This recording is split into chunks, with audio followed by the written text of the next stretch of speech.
Hello and welcome to a follow-up video on that 20 mph speed reduction proposal that was made at one of the meetings the other night, the climate emergency meeting.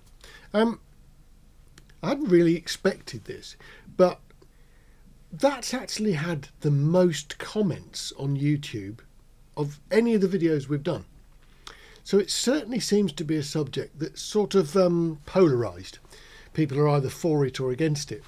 But reading the comments, it did make me smile a bit, because they are pretty much what we sort of assumed they would be. So some people are clearly in favour. Some people think it's a great idea. And I suppose we could look at the backgrounds of those people and work out what's going on. But I don't think we really need to, because, you know, some people are just not particularly in favour of driving, some people are, and you've got to allow everybody to have their views. But of course, the only thing that really matters is what's the evidence for dropping a speed limit. I think most people would agree that having a speed limit reduction around vulnerable people and where they live and work and play is a good thing. So I've never come across anybody that doesn't understand why we have a 20 mph speed limit outside of school, especially the schools where the young kids go, because, you know, we all know they've got no road sense. There's no sense of danger. They just see a friend and they run. So the 20 mph calming thing there seems to make a lot of sense. Probably also makes sense if it's an area where heavy traffic is going to keep residents awake. So I mean, we've got a few of those in Lowestoft, haven't we? We've got little humps and bumps, or the little chicane bits that make people slow down, and they seem to work. We've also got areas where we tried one traffic calming system and it failed. Do you remember when we had those huge speed bumps in Alton near the Blue Boar pub? And the bang from the cars hitting those things at 30 miles an hour kept everybody awake. So they got gentlized a little bit. Don't think that's a real word, but you know what I mean. We've also probably got the same thing where old folk live. Perhaps on 1-2 now, I don't know.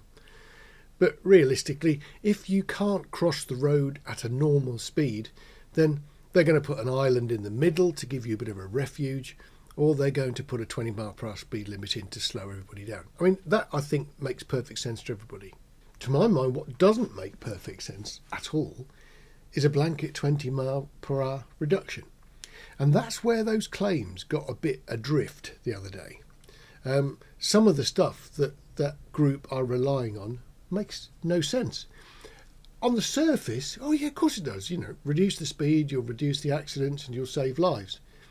But when you actually start to look at the data, and the government have been collecting data on this sort of thing for a long time now, it's all available and you can have a look.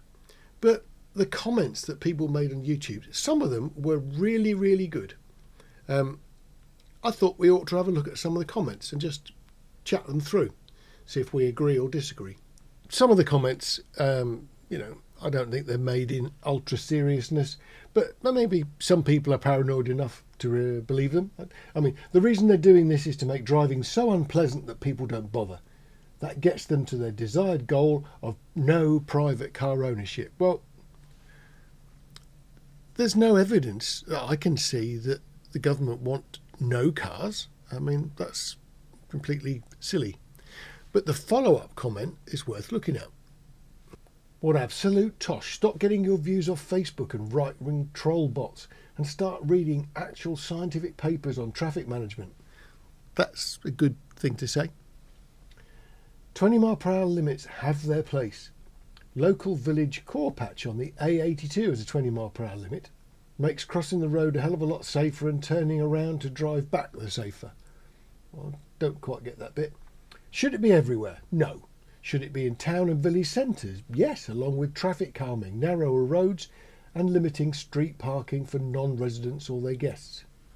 Yeah, okay, I think we can sort of go with that. Some of the comments there make sense. Now, this one did make me think a bit. if it's right, perhaps it's something else to consider.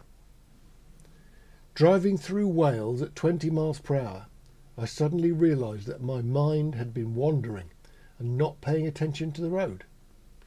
Well, that's not a thing that I've actually thought about, but I suppose it could be a thing worth considering. Does driving at a slower speed make you less alert? I can see where he's coming from. 20 miles per hour has its place, but everyone has seen how far it can go in Wales. At some point, we need to realise that to function as a society, we need to balance risk and the ability to actually do things. Yeah. There is no such thing as no risk, is there? Not in a real functioning society. You will have 0 accidents if you ban cars, lorries and buses. See, that's one of the things that comes up a few times. If you prevented traffic from driving at all, you'd have a 100% success rate and no deaths. But that's just statistics. Doesn't really work, does it? When they impose 20 mile per hour across the board in 30 mile per hour zones and we have reduced accidents, then what then that level becomes unacceptable? Just drive sensibly and be courteous. That will save lives and money.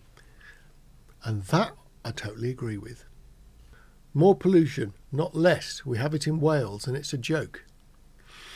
This is one to think about. There's been quite a few of the studies that I've noticed where putting more cars into a limited space, driving in third gear, actually produces more pollution than driving in your highest gear and going at 30. And that does appear to be a fact. Driving at 20 does not create less pollution. In actual fact, some of the studies seem to indicate it creates more. Beside the misleading presentation, don't we have enough traffic problems in the town already? Yeah, we do. Wales tried this. They had to scrap the scheme. Well, the thing in Wales was they did like a little test, didn't they? And they did it, and it doesn't appear to have gone particularly well. Have a look at this one. This is actually a sort of legislation comment, and it talks about how traffic regulation orders actually work. And I suppose that's the thing, isn't it? That in most cases, these traffic regulation orders would have to be trialled to see if they work, to see if there's any tangible safety benefit, and to check that there are no negatives, which of course there could be. I mean, if you think about it, we've just got our new bridge, and the reason we got it is because all the traffic surveys generated enough evidence that said there was a need. If we reduce the speed limit in Lowestoft to 20 miles per hour, would we have got our bridge? Because if it does have an effect, and it's a positive effect, we wouldn't have needed the bridge. Now, most people would say we do need the bridge. Maybe we don't need the bridge for our local travelling about, but it would get rid of all the traffic going from Yarmouth to Ipswich, who presently go through the town. So all this stuff is in the evidence packages that everybody is using to demonstrate everything. And that's the problem. An easy solution might actually create something else of a problem a bit later on. If you calm the traffic in, say, Kirkley, would you actually increase the traffic in Alton Broad if people choose to go that way? It's a lot more complicated than it seems. It looks like it's not just a British problem either. This one is from someone who used to live in the USA. I live in a small town in the middle of the USA and the speed limit is 20. There are no traffic lights and there are almost no accidents. I grew up in a big city and driving in my town is like driving on a big shopping mall parking lot. There's no traffic, but it's a very small town. I have no problem driving 20 and nobody else seems to mind either. And I guess that's a fair comment, isn't it? So if it seems to benefit the society who live in the place where the restriction is, so be it. If it works, it works. I've never been to Lowestoft, but what I do know about London is probably relevant. Traffic speed in central London has not changed significantly since the days of horse-drawn traffic. It's slightly faster than typical walking pace when measured on a door-to-door basis. It's believed that this is because most people will walk if it makes their journey quicker. Thus, the volume of traffic increases until the speed of traffic drops to walking pace. Since the average speed of a journey is barely influenced by the maximum speed permitted, the difference in journey time is negligible. However, the difference between hit by a vehicle at 20 miles per hour or 30 miles per hour is substantial and often a matter of life or death. So that's actually a well-constructed argument for the proposal of dropping the speed, because it claims it will save lives. But it does seem to hinge on things like what happens. Do the figures go down in terms of accidents if it goes down to 20? Well, common sense says it will, and probably in practice it will. But it's not necessarily certain. If you look at the new bypass that we've got between sort of Bloodmore Lane going through to the bridge, there's hardly any places on there where pedestrians would cross. So would you argue that the speed limit on that road could go up? Would that not have an impact on saving lives? See, everywhere's different, isn't it? Some places where it's residential and there are people and there are accidents, historic accidents I suppose, would need to be catered for. I don't know. This one's from somebody that appears to live in Wales. We've had 20 mile per hour zones in Wales since March. It didn't work. With regular gear shift vehicles, the engine was screaming in second gear and groaning and grumbling in third. They're scrapping the scheme in September. Yeah. It will be interesting to see what happens once the Wales thing, their experiment is concluded. And if it's scrapped, why it was scrapped. Because there will be some serious evidence for that one. This one is playing with the maths a bit. 0 miles per hour has been proven to reduce road accidents by 99%. The 1% of accidents are due to people walking into stationary cars. Now, I know that's a joke, but it does show how the stats don't work. Because everything in that could be true, couldn't it? No traffic equals no accidents, but people walk into the cars. I know it's meant to be a joke, but it does show why we mustn't just grab little bits of evidence and little bits of statistics to try and prove our point. We're going to have a balanced conversation. Now, this is another one perhaps to watch for. It would appear from this comment here that Amsterdam have just done a 20 mile per hour reduction. And the person who wrote this post here seems to think it's going to work. So that will be one to watch. I mean, like Wales doesn't seem like it's going very well. Amsterdam being different, having a much higher ratio of cars versus cyclists. It'll be interesting to watch this one and see what happens. This one's from a guy who's asking, is there actually any evidence? And so what he's saying is, in theory, getting hit by a car doing 30 will hurt more than a car doing 20. Yep, I think that's probably accurate. That's basic physics, however. Is there any significant statistical evidence that a 20 mile per hour speed limit has reduced injuries? You see, that's a very good point. We are assuming, because common sense is telling us, that it must. But does it? I don't know. And I think before we really sort of force an opinion onto anything, we need to find these things out. I made the comment actually about when you reduce the traffic, there is some evidence that it causes traffic bunching, I think they called it. And if you squeeze the cars closer together, you actually reduce the gap between them. And most of us who've got a modern car, I mean, how many times do you get the little sirens and beepy noises go off when your car thinks you're too close to the one in front? And you're perfectly positive that you're not. But the car only goes on the physics, doesn't it? The car in front is appearing far too quickly. I better put the brakes on. And it does it, and your brain doesn't. So that might be a factor to consider as well. The car is using science. Your brain is just not paying attention, maybe. This one is actually talking about some of the stuff behind the presentation that a lady did. The comedy of the lady's presentation is well suited to her chosen topic. Can we dispel the myth that driving at 20 miles per hour has any benefit in terms of decreasing pollution? Because it actually increases it.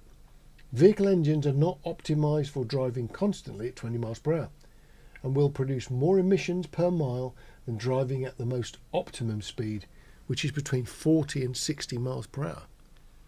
So we're saying here, if this guy's basing this stuff on evidence, that driving at 30 is less efficient for your car than driving at 20.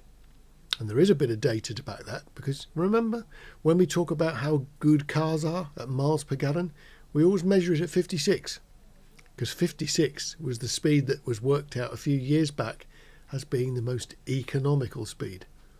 So if we're reducing speed, we're increasing emissions. I think we need to look at that one. Someone makes a comment about their car. They actually mentioned what the car, they're driving a Skoda, and they've said it's a Skoda 1.5. I have to drive in 4th out of 6 gears at 30 miles per hour so as to not lug the engine and damage it. At 20 miles per hour I have to drive in 3rd gear at the same engine revs for the same reason.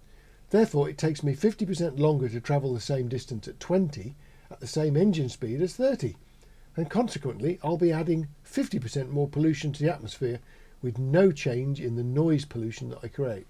Well, yeah, that's probably a little bit scientifically wrong in terms of adding 50% extra pollution, but you can see how it works.